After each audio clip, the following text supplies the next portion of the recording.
Don't bite off more than you can chew to supersize your business. Are you freaking kidding me?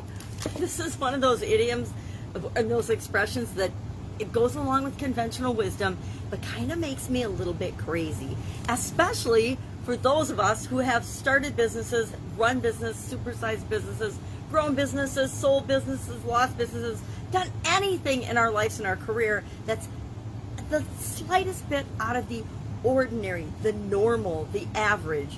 This idiom, this expression came about in the late part of the 19th century, when one gentleman offered another gentleman a bite off his plug or his chew, a piece of his chewing tobacco. And I've never had chewing tobacco, but I did date somebody who chewed tobacco once, because he was a baseball player, and he took a big bite of it and accidentally swallowed it and proceeded to get sick for the whole next couple of days. So chewing tobacco never had any appeal for me, but it came from that particular practice or expression. I don't know what industry they happen to be in, but the wisdom became, don't bite off more than you can chew, because if you put too much in your mouth, you're not going to look good spitting it out. I think it was Carol Bryant or someone said that, and that's where the quote came from. And it's been used to mean, don't take on too much. Don't do more than you can handle. Don't get involved with something that you might not know how to do. Well, I don't know about you, but I don't think anybody was born knowing how to do anything except maybe cry, natural bodily functions, and that's about it. Everything else in the world, we have all, as human beings, evolved and learned how to do. We've learned how to do everything.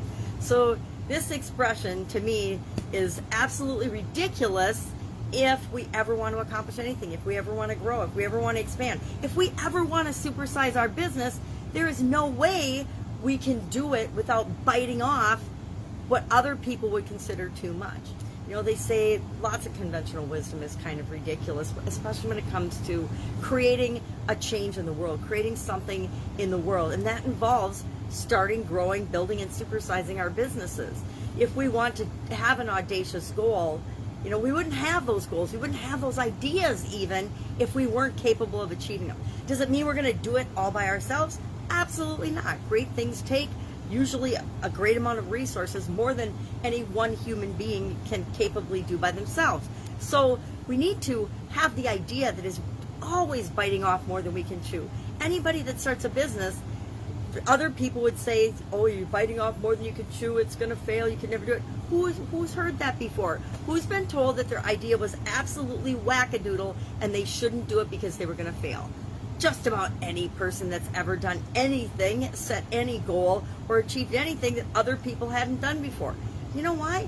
Because the vast majority of people in conventional wisdom won't ever start their own business. Why? Because all the statistics and all the wisdom is out there that says 95% of businesses fail. Therefore, you shouldn't even start. And 95% of the population, guess what? They won't even try. But there is a percentage of people that will, that do have the ideas, that know that they can do something bigger than themselves, that we can change the world if we decide to. So I say, go for it.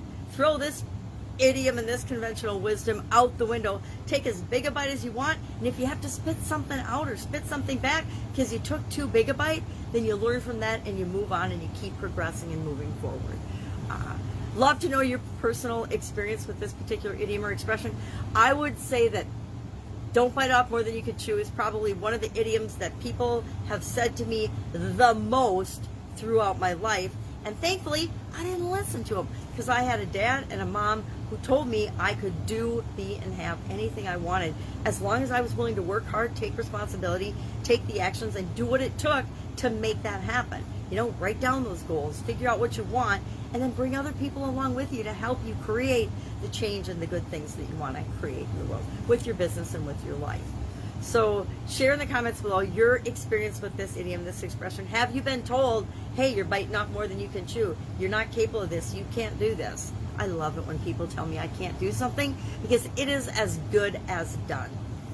So share in the comments below if there's an idiom or an expression you would love to know the origin of. I don't guarantee I can find it, because there's a lot of them that have come about and are popular that there just is no information. And in this day and age with the internet, if we can't find any information, or if I can't find information on an idiom, then it just means it hasn't been very well documented. It doesn't mean we don't say it, doesn't mean we can't share and talk about what it means and how it impacts us and our business, but we might not know exactly where it came from. I think yesterday's was an example of that.